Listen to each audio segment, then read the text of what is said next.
Muchas gracias, hermano. La verdad es que no sabéis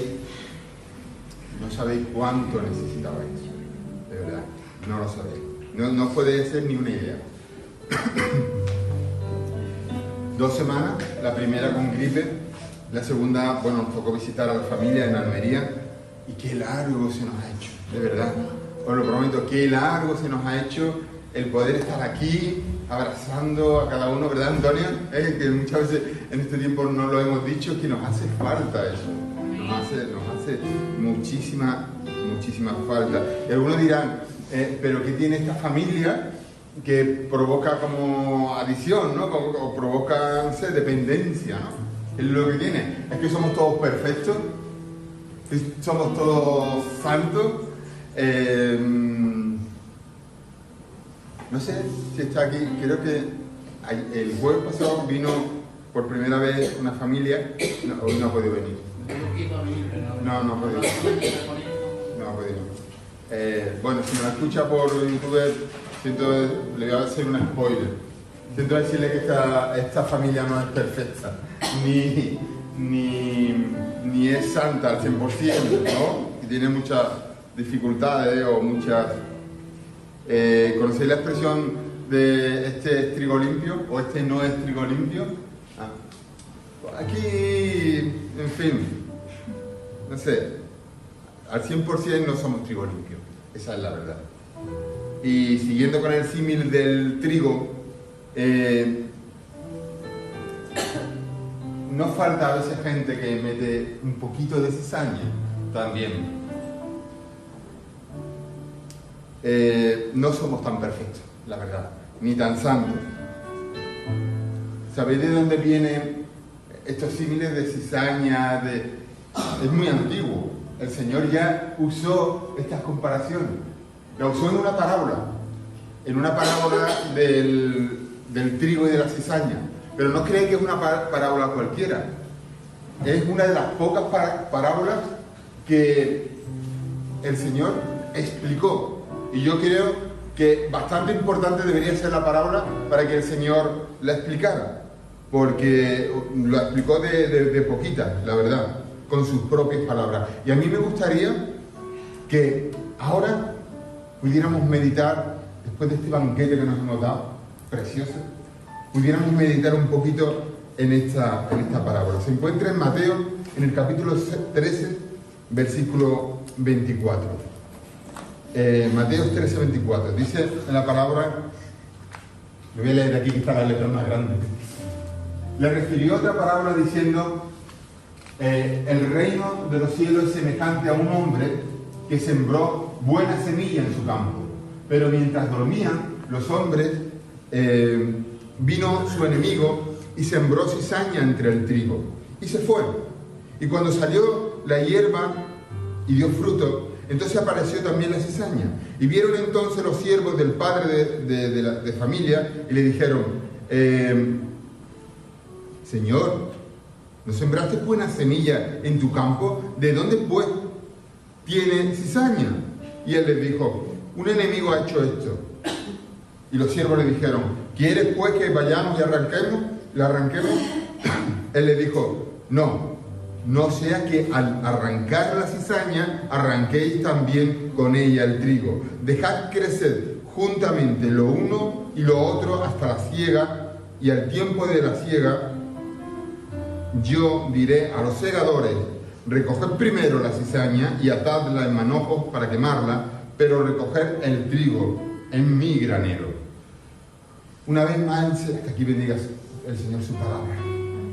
Una vez más el Señor vuelve a usar imágenes del campo, imágenes que todo el mundo puede entender, porque el entorno de él era rural, era campesino, y la gente entendía perfectamente este lenguaje. La cizaña era una pesadilla para los campesinos, bueno, para todos los campesinos, ¿no? Pero especialmente para el agricultor hebreo, ¿no? Que era al que se estaba dirigiendo. El trigo... la cizaña era una planta muy, pero que muy parecida al trigo, hasta el punto que le llamaban el trigo bastardo. Y tiene el nombre, los botánicos le pusieron el nombre de Lolium temulentum, Y el segundo nombre es, digamos, el apellido de la especie, y temulentum proviene de una sustancia que es muy venenosa. Se llama la temulina. 1 gramo de temulina puede matar a un gato de 2 kilos. Imaginaos el potencial que tiene esa cizaña. Lo curioso es que la cizaña, la toxicidad que tiene la cizaña no es de ella propia, sino que es de un parásito muy pequeñito, casi microscópico, que se mete entre cada espiga y crece en el interior. Entonces, cuando se hace la siega, si los granos con cizaña se mezclan con los granos de trigo, esa harina va a salir un poquito más oscurita. Y si la gente hace pan o cualquier otro producto alimenticio con esa harina, se puede llegar a envenenar. Y el cuadro clínico no creáis que es cualquier cosa. Puede llegar de unos simples vómitos si ha ingerido poca cantidad hasta la muerte por la parálisis de los músculos respiratorios. Imaginaos hasta qué punto esto es potente y hasta qué punto era una pesadilla para los campesinos. Pero el problema es mucho más serio de lo que parece, porque no se trata de que yo, que soy trigo limpio, bueno, faltaría más, ¿no? Yo soy trigo limpio, ¿no? ¿No, José? Bueno, hemos dicho que... Perdona, yo soy trigo limpio, ¿vale? Yo soy trigo limpio, hombre. Yo no he escuchado a nadie que diga que no es trigo limpio de sí mismo, ¿verdad? Yo soy trigo limpio. El problema no es que al lado mío haya una cizaña. El problema es mucho más grave, porque ese minúsculo parásito se puede contagiar al trigo limpio, al trigo bueno. O sea, es mucho más grave. No es que haya cizaña dentro, sino es que encima la cizaña puede contagiar a la espiga que está sana. ¿Os dais cuenta de que el problema es mucho más grave del que parecía? Debemos de tener mucho cuidado de no contagiar. Y ahora este símil que el Señor lo hizo para su pueblo, debemos de tener mucho cuidado de que ese veneno no se contagie. Tenemos que ser muy diligentes, porque este era un fenómeno, en la agricultura era un fenómeno muy, pero que muy común. En las pirámides egipcias, en la quinta dinastía de los egipcios, han encontrado granos de cizaña dentro de las tumbas de los reyes. Imaginaos si esto era frecuente. Los campesinos tenían que escardar, se llama, ¿no? Escardar. Pero cuando tenía un palmo de altura, porque si dejaban, para quitar la cizaña, porque si dejaban que creciera más, entonces las raíces ya se mezclaban con el trigo. Si arrancabas una cosa, las raíces tiraban del trigo. Por eso, con esas raíces entrelazadas, el Señor dijo, no tires de la cizaña porque vas a llevarte al trigo limpio. Bueno, me gustaría entrar en algunos detalles más, pero lo voy a pasar por alto y voy a ir al grano, nunca mejor dicho, ¿verdad? Porque es muy curioso, he indagado y muy curioso cómo separaban en el trigo. Ahí participaban los niños y las mujeres, ¿no? Y cómo el grano venenoso se lo daban a las gallinas, porque las gallinas, tienen una propiedad que no se contagian del veneno. Pero bueno, no entramos ahí. Ahora pasamos adelante. Porque de todas estas imágenes que el Señor dio, eran familiares para todo el auditorio que tenía. Y como dije, el Señor explica la parábola. Poquitas veces lo ha hecho con las parábolas, pero con este en concreto se tomó, porque los discípulos le preguntaron después. Y en el versículo 37 de ese mismo capítulo, el Señor da el significado de esa parábola. Dice, el que siembra semilla es el Hijo del Hombre. Es Mateo 13, 37, 43. Respondiendo el Señor a los discípulos, porque los discípulos cuando volvieron a casa dicen, bueno, ¿qué ha querido decir con esta parábola, Señor? Que no la hemos entendido muy bien. Y dice, el que siembra la buena semilla es el Hijo del Hombre. El campo es el mundo. La buena semilla son los hijos del reino. La cizaña son los hijos del malo. El enemigo que la sembró es el diablo. La siega es el fin del siglo. Los segadores son los ángeles. De manera que, como se arranca la cizaña y se quema en el fuego, así será el fin de este siglo. Enviará el Hijo del Hombre a sus ángeles y recorrerán su reino a todos los siervos que sean de tropiezo, que sirvan de tropiezo, y a los que nacen y a los que hacen iniquidad, y los echará en el horno de fuego. Y allí será el lloro, ojo, y el crujir de dientes. Entonces los justos resplandecerán como el sol en el reino de su Padre. El que tiene oídos para oír, que oiga. ¿Por qué contó Jesús esta parábola? ¿Y a quién? ¿A quién se la contó? Se la contó a sus discípulos. En el judaísmo de aquella época había una cosa, hablaban entre ellos, había un dicho, un llamado que se llamaba el resto santo. El resto santo era una creencia que había entre los judíos de aquella época, basada en textos del Antiguo Testamento, que hablaba de un grupo, digamos, selecto, de judíos, que estarían esperando que el Mesías volviera. Os voy a leer algunos versículos nada más, para que os quede claro. Mira, Primera de Reyes 19:18 dice: yo haré que queden en Israel 7.000, cuyas rodillas no se doblaron ante Baal, y cuyas bocas no le besaron. Se refiere a un grupito de judíos puros, que estuvieron ahí luchando y custodiando, ¿no?, la ley de Dios, ¿no? Isaías lo dice más claro, dice: si Yahvé de los ejércitos no hubiera dejado un resto, hubiéramos sido como Sodoma, igual que Gomorra. No es ese. Es el que no se me habrá equivocado, perdón. Si Yahvé de los ejércitos no nos hubiera dejado un resto, hubiéramos sido como Sodoma, igual que Gomorra.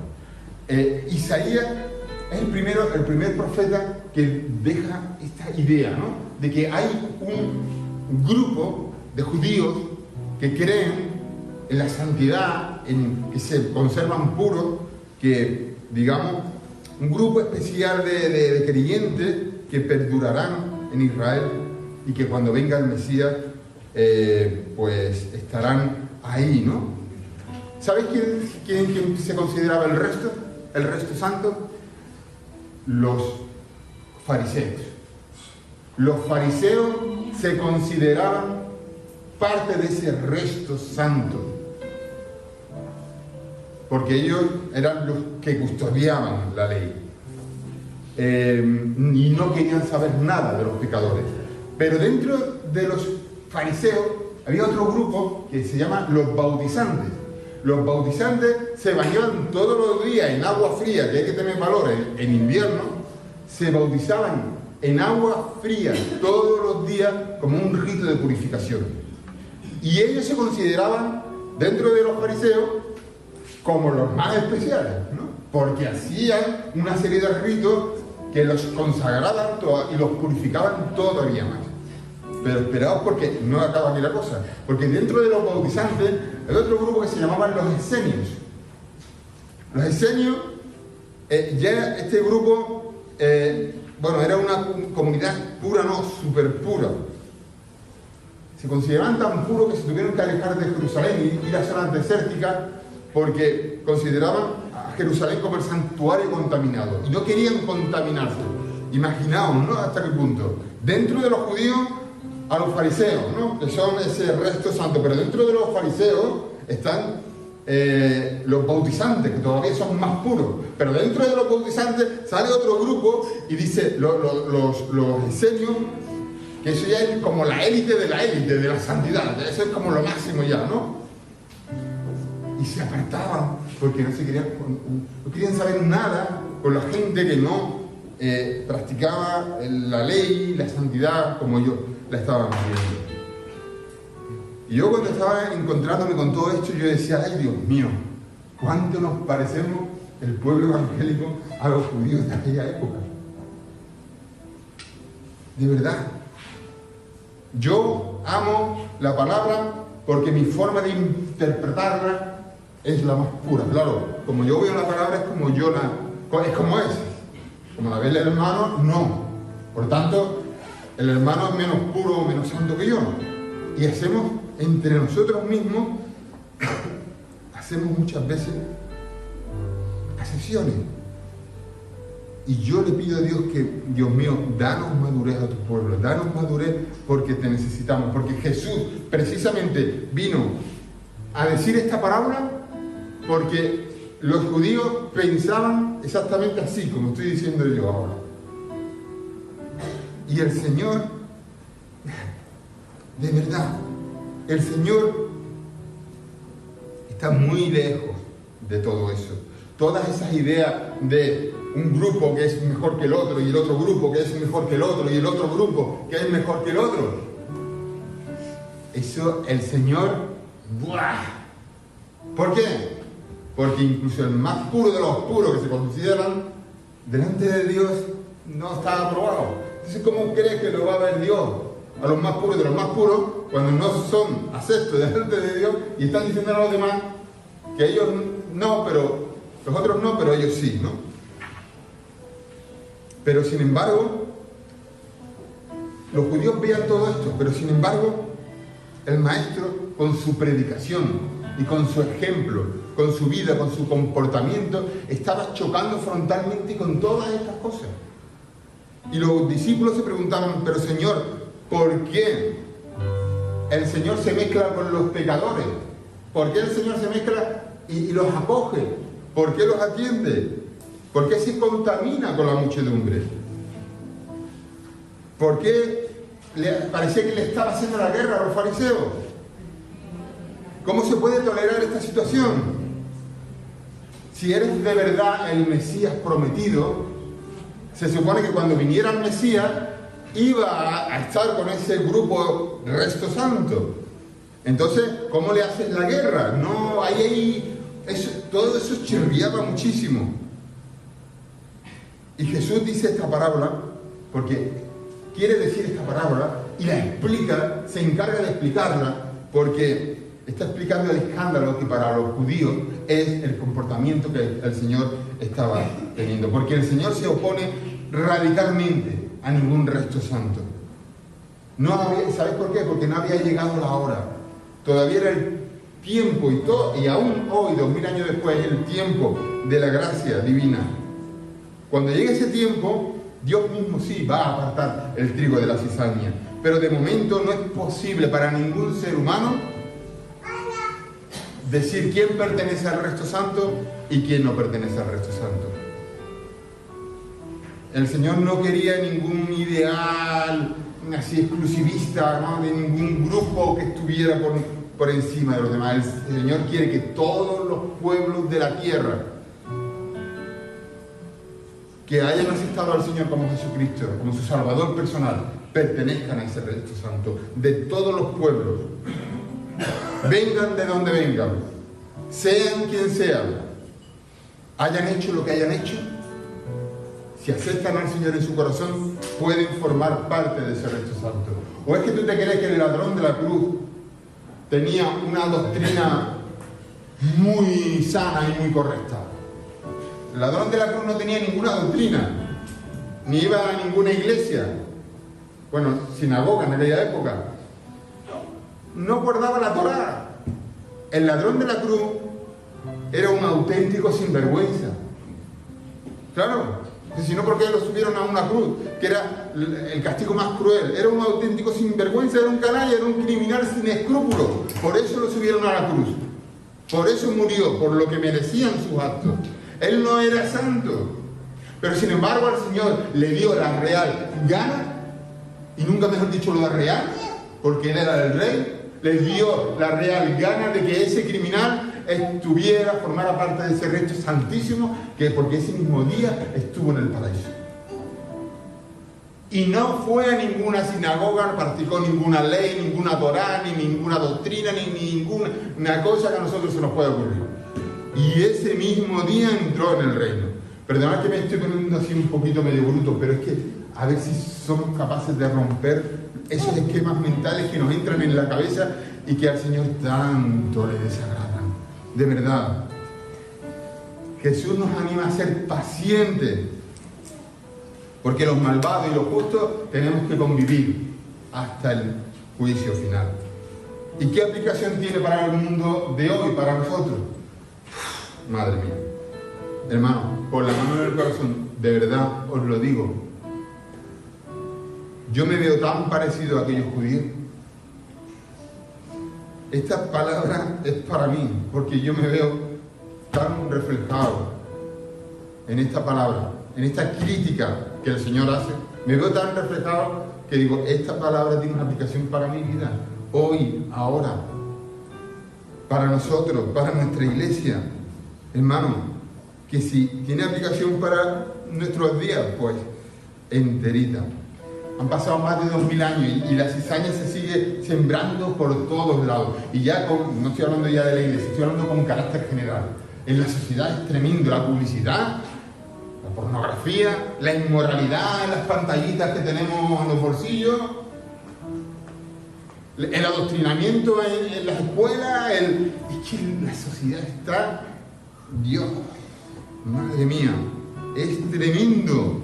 Y es tan fácil sucumbir a la tentación de la maldad, ¿verdad? De esa maldad, de ese veneno del mal. ¿Te has fijado cómo vive fulano? ¿Tú te has fijado cómo vive fulano? ¿A qué se dedica? ¿Y lo bien que le va? Que atropella a todo el mundo, que se enriquecen defraudando, que es mentiroso, que es un cara dura, y lo bien que le va. ¿Tú te has fijado? Este mundo es un mundo de valores completamente invertido. Resulta que el que más cizaña esparce es el más espabilado, el más inteligente y el que más se le valora. Tómate la falla. Así es este mundo, hermano, así es este mundo. Se contagia con muchísima rapidez todas estas cosas. Pero ¿qué podemos nosotros, la iglesia aquí, hoy, los que estamos aquí, qué podemos nosotros hacer con tanta cizaña? Arrancarla. Te voy a decir lo que podemos hacer. Lo que podemos hacer es sembrar el bien, hacer el bien en todas las áreas de nuestra vida. Plantar flores es lo que tenemos que hacer nosotros. Durante toda tu vida, planta las flores por el camino. A lo mejor te puede parecer que son flores muy chiquititas, no importa. Es que no las va a ver nadie, no importa. Plántalas. Yo se las veo. Y además otra cosa, cuando las plantes, vas a crear un perfume a tu alrededor. Vas a crear un olor fragante alrededor de tu vida. Y eso no se ve, pero se huele. ¿Tú qué quieres? ¿Oler a flores? ¿O oler mal? Di la verdad, ¿qué te gustaría? Jesús con esta parábola lo que estuvo demostrando es que los fanatismos no van con el Señor, no van a ninguna parte. Los integrismos exclusivistas, nunca fueron del agrado de Dios. Nadie puede practicar ninguna inquisición, por santa que sea, en el nombre de Jesús. Nadie puede practicar ninguna inquisición religiosa. Estoy hablando de la Inquisición española, eso cuántos hermanos murieron, ¿verdad? Quemados. No, nosotros muchas veces somos inquisidores también, y darnos cuenta. Pero en el nombre del Señor no lo podrás hacer. Cuando arrancas el mal de raíz, eliminas la posibilidad también de hacer el bien. Cuando tú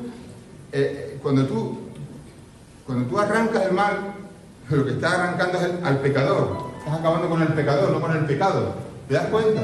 ¿Te das cuenta por qué el Señor tiene paciencia? Y por otro lado, ¿quién puede atribuirse el papel de juez? ¿Quién puede atribuirse el papel de juez? ¿Tú? ¿Yo? Ya te he dicho yo que me he visto desnudo en estas palabras. ¿Yo me voy a atribuir el papel de juez? ¿Con todos mis defectos? ¿Cuántas veces se cae en el error de la asesión de personas? Sí, me dirá, Piñero, yo te entiendo, pero es que hay algunos que me cuesta un trabajito en lo mío de mi vida. Es que no puedo con esta persona. Es que de verdad que no puedo, que es superior a mi fuerza. Si yo te entiendo, mira, te voy a decir una cosa. Ya que estamos en confianza, Elías, que te tengo aquí al lado. Uy, de verdad, cuando Elías hace así y... ¿Os habéis dado cuenta que se ha equivocado? ¿Es verdad o no? No. A ver, no, un momento. En la segunda o tercera canción se ha parado. ¿Es verdad o no? Se ha parado y se ha equivocado. ¿Es verdad o no? Se ha equivocado. Pues tú eres una cizaña, hermano, porque yo de verdad que no te puedo... Ay, que se la caí. Con esos tonos que no llevo es que me pone negro. José, de verdad, ¿me pone negro? Sí, a mí también. También, ¿verdad? Sí, pobrecito, pero yo no me equivoco. ¿Verdad? Yo no sé tocar piano, con lo cual nunca me voy a equivocar. ¿Lo habéis pillado? Yo con el piano, como no sé tocarlo, no me voy a equivocar. Como no toco, pero yo no sé tocar, pero sí sé decirte, Elías, te has equivocado. Se ha ido una tecla para allá. Eso sí lo sé decir muy bien. ¿A que sí? ¿A que sí? ¿Y Isa? ¿Tú con lo intensa que eres? Tú cuando te pones tan intensa, aquí en la frente, toma. Ahí. Hombre, es que... ¿Y mi Paula? Mi Paula, sí que es verdad. Mi Paula, mira, toma. Ahí, toma. Ahí. De verdad. Mira, hay algunos... Y aquí no veo ya. ¿Y por qué os reías? Ahora veo bien, Isa, tú también tienes tela. Bueno, pues anda que aquí... Y el Abraham... Madre mía. Y el Rocío, tú tampoco te quedas atrás, ¿eh? Me he puesto las gafas para ver mejor. Pero resulta que estas gafas son las del cizañón más grande. ¿Sabéis lo que pasa? Cuando yo me empiezo... ¿Sabéis lo que pasa cuando yo empiezo a mirar las cizañas que tienen los demás? Que sin darme cuenta yo me estoy convirtiendo también en cizaña. Ese es lo que yo hablaba del peligro del contagio. Yo dije antes que era trigo limpio y ahora os he puesto fino a todo. ¿Ahora qué? Pues el Señor me está diciendo que si yo estoy poniendo fino a todo el mundo, yo también soy cizaña.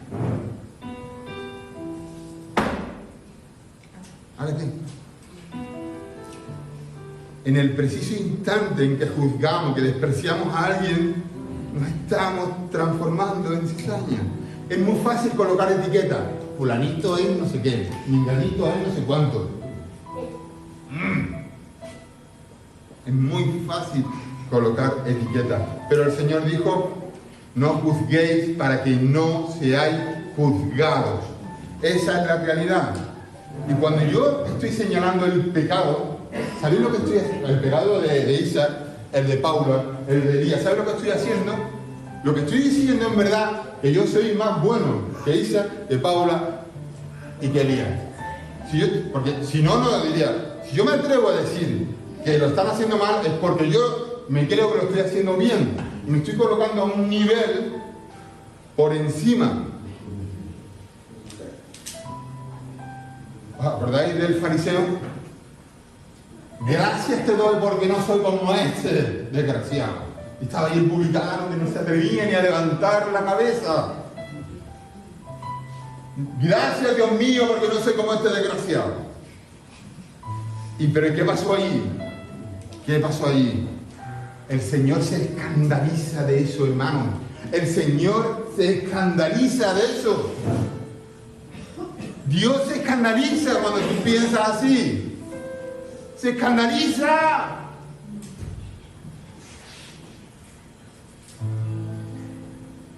El que se cree fiel y justo es que no ha entendido casi nada del Evangelio de Jesús.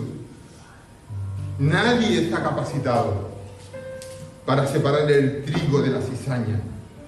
Y eso es algo que le corresponde exclusivamente a Dios. A nadie más. A nadie más. El Señor no nos llamó para ser censuradores, para estar sospechando permanentemente de la conducta de todo el mundo, para ser presuntuosos, para ser arrogantes espirituales. El Señor no nos llamó para nada de eso. El Señor nos llamó para ser pacientes, para ser tolerantes, para ser respetuosos con todas las personas. Ojo, aunque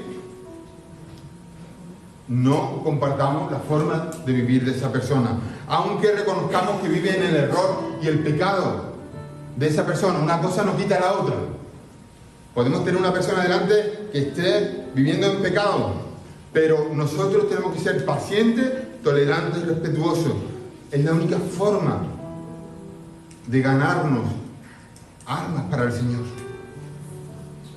Esa debería ser la tónica general en nuestra vida cristiana. Si Dios es tolerante y paciente con todo el mundo, ¿por qué íbamos nosotros a no serlo? ¿Con qué autoridad? Es cierto que esta parábola, estoy diciendo todo lo que estoy diciendo, pero es cierto que esta parábola termina diciendo que habrá un juicio final, que debemos de tener cuidado con nuestras vidas y que debemos de amar, respetar y cumplir las leyes de Dios. Porque si no, al final, el Señor sí va a separar el trigo de la cizaña. Pero esto es una advertencia para nosotros. ¿Y quién lo hará? Pues lo hará Cristo. ¿Y por qué lo hará Cristo? Hombre, ¿que por qué lo hará Cristo al final separar el trigo de la cizaña? Pues porque fue el primero que sembró la buena semilla. Y porque fue el único que llevó la cizaña de cada uno de nosotros a la cruz del Calvario. ¿Te parece buen motivo para que sea Él el que separe el trigo de la cizaña? O dicho de otra manera, quien no ha dado su vida por los demás, como lo hizo el Señor, tampoco tiene derecho a juzgar a nadie. Si tú no has dado tu vida por los demás, yo no tengo derecho a juzgar a nadie. Y ahora me gustaría cambiar de registro, porque iba mucho con lo que tú estabas diciendo antes de la Santa Cena. Porque el Señor nos llama a ser pacientes con nosotros mismos. No solo me refiero a los perfeccionistas, a los exigentes consigo mismos, a los que se piden más y más y están ahí siempre. Estoy pensando en las personas que se obsesionan por los errores, por las torpezas que han cometido en su pasado. Muchos en lo más profundo de su alma se desprecian y se odian por las cosas que han hecho en el pasado, por los antiguos comportamientos. Pero a pesar de que un día te arrepentiste, sigues ahí con ese rum, que no te da paz. Tú tienes que saber encontrar la paz con Dios. Para encontrar la paz con Dios tienes que tener confianza de que el sacrificio del Señor es suficiente y completo. Esto no es una religión que hay que ofrecer holocaustos permanentes por nuestros pecados. Dios murió, Dios te salvó, Dios te perdonó, Dios te limpió. Y eso es definitivo, eso es concluyente. No tienes que estar machacándote con tu vida anterior. No te tortures por el pasado. Tu pasado está perdonado para siempre. ¿Vale? No te invalides tú, no te conviertas en un inválido espiritual por este problema. Ahora, cuando te hayas sentido lavado y salvado y restaurado, esfuérzate en la gracia en el presente para no pecar más, eso sí. Esta parábola lo que viene a responder es a la impaciencia y a la idea de ese resto santo exclusivo. Y el maestro rechaza las dos cosas de forma contundente. Con el tema de la paciencia, te voy a dar una buena razón para ser paciente con los demás. Yo sé que no es fácil cuando vemos la maldad, cuando vemos la injusticia, cuando vemos que alguien se está pasando de la raya. Yo sé que algunas veces nos entra una cosa que, mira, de verdad que es superior a nuestras fuerzas. Yo sé, yo te entiendo perfectamente. Y muchas veces pienses que por qué dentro de la iglesia, que debería ser un territorio protegido, un territorio seguro, porque también está el malo. Quizás te preguntes por qué existe el mal dentro de las iglesias. En realidad la pregunta es más amplia. ¿Por qué existe el mal en el mundo? Si Dios es un Dios bueno, santo y todopoderoso, ¿por qué permite el mal en el mundo? ¿Por qué permite que haya tantas injusticias? Yo sé que muchas veces esas cosas nos rayan. Yo sé que nos rayan. Si Dios es bueno, si Dios es poderoso, si Dios es santo, ¿por qué permite tanta maldad? ¿Por qué? Pues mira, te voy a decir una cosa. Un mundo con mal, con el mal, es infinitamente mejor que un mundo sin mal. Y me dirás, siempre, ¿eso cómo va a ser? Pues sí, un mundo con maldad es mejor que un mundo en el que solo hubiera bondad. ¿Sabes por qué? Porque si solo hubiera bondad, yo no tengo otra opción que ser bueno. Y Dios lo que valora de verdad, de corazón, lo que a Dios de verdad le pone contento, es que tú elijas hacer cosas buenas. Que tú lo elijas a Él. Eso, para Dios, eso es lo máximo. Cuando tú te acercas a Dios y le das lo mejor de ti, voluntariamente, pudiendo no hacerlo, si no te da la gana, y lo haces, eso para Dios es lo máximo. Es lo máximo. Elegir hacer el bien. Una vez conté, ya voy a terminar, una vez conté que mi padre, yo sé que a muchos os gustan los pájaros. José, cuando me manda audio, escucho pajaritos detrás, ¿verdad? A mi padre le encantaban los pájaros. Creo que alguna vez lo conté. Y tenía pájaros. Y yo tenía 7 o 8 años y a mí, yo me moría de pena de verlo ahí en las jaulitas. Me moría de pena. Y yo, cuando mi padre se iba a trabajar, le abría las jaulitas. Venía mi padre, hijo, otra vez a soltar los pájaros. No, papá, le dejo la puerta abierta para que vuelva y aquí tiene la comidita, el agüita y... No, mi ama, es que ya no va a volver. Yo quería que el pajarito se diera una vuelta, ¿vale? Y después volviera allí con nosotros, ¿eh? Y después comiera, y después, ¿eh? Yo quería que... Dice, no va a volver. Es más, casi lo más seguro es que se muera. Porque no se sabe buscar la vida. Siempre está en la jaula. Y lo más seguro es que... No, perdón. Ahora que has dicho de los pájaros, yo tengo una ninfa y 3 cántaras turcas. Le abro la puerta y salen, pero entran otra vez. ¿De verdad? Eso es lo que yo quería, hermana. Eso es lo que yo quería. Que entran. Digo, pero abres, si le abro la puerta, palabras, entran otra vez. Los gorriones. Eso, mira, eso es lo que yo hubiera deseado. Es una puerta grande, no es una jaula, es una carrera grande, pero dando una puertecita. Eso es un animalito del Señor. ¡Es un pájaro! Oye, escuchadme una cosa, hermana, eso es lo que yo deseaba con todo mi corazón. Eso es lo que yo quería. Por eso el Señor te deja la puerta de la jaula abierta, ¿entiendes? Por eso el Señor te deja la puerta de la jaula abierta, hermano. El Señor lo que te quiere es encerrar la jaula. El Señor lo que desea, ¿cómo se llama el pájaro ese? 3 cántaras son muy viejas ya. Pero vuelven, ¿eh? Van, no. A veces tienen por ahí. Pues, Y una ninfa, que la ninfa la voy a dar, que la quiera que la sea. pues mira, lo quería yo, de verdad. No sé si... No sé si... No sé, si no me dejan, te la cojo yo. Hermano, de verdad. Eso es lo que quiere el Señor. Lo que hace la ninfa.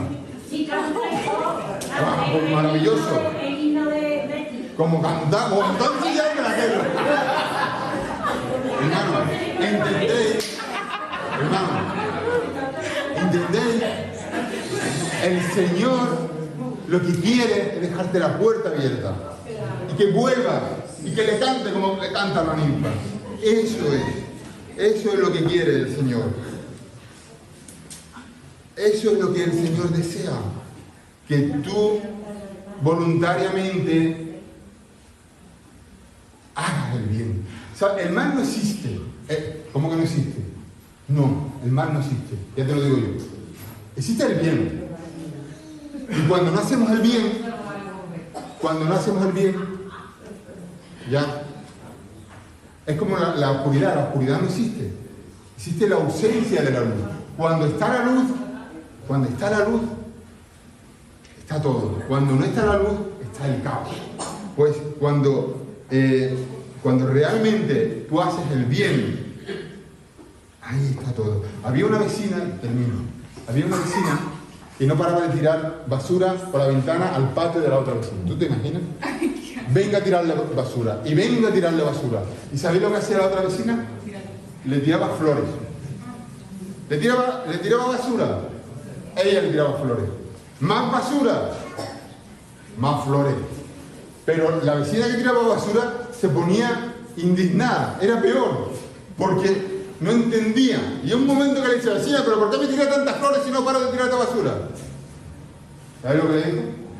Dice, cariño, cada uno da lo que tiene. Si yo tengo mi casa llena de flores, pues te tiro flores. El Señor lo que quiere de nosotros, el Señor nos dijo que nosotros éramos sal y luz. Éramos la sal de la tierra y la luz del mundo. No contribuyas con tu boca ni con tus actos a contaminar el entorno que te rodea. No contribuyas a contaminarlo. Ten paciencia con la malicia, porque la malicia tiene que cohabitar hasta el final. Y Dios te está pidiendo paciencia, hermano. ¿Sabes por qué? Porque pedirle paciencia a Dios con la cizaña de tu hermano es lo mismo que pedirle paciencia a Dios con la cizaña que yo tengo, para que yo también cambie. A ver si reclamando la justicia del mal que hace el hermano, Dios nos va a tener que arrancar a nosotros primero. Ser tolerante con otro es lo mismo que decir, Señor, ten paciencia un poquito más conmigo, que te prometo que este año voy a cambiar.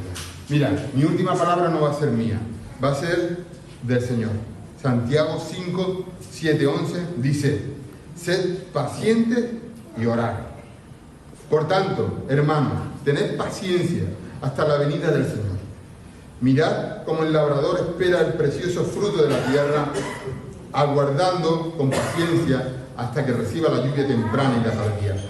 Tened paciencia, tened vosotros paciencia y afirmad vuestros corazones, porque la venida del Señor está cerca. Hermano, dice, no os quejéis unos contra otros, por favor, para que no seáis condenados, porque el juez está en la puerta. Hermanos míos, tomad como ejemplo de aflicción y de paciencia a los profetas que hablaron en el nombre del Señor. He aquí, tenemos por bienaventurados a los que sufren. Bienaventurados es 3 veces felices, ¿eh? Ojo, sufre, vas a ser 3 veces feliz. Habéis oído de la paciencia de Job, habéis visto el fin del Señor. Que el Señor es muy misericordioso y compasivo. Que el Señor nos bendiga, hermanos.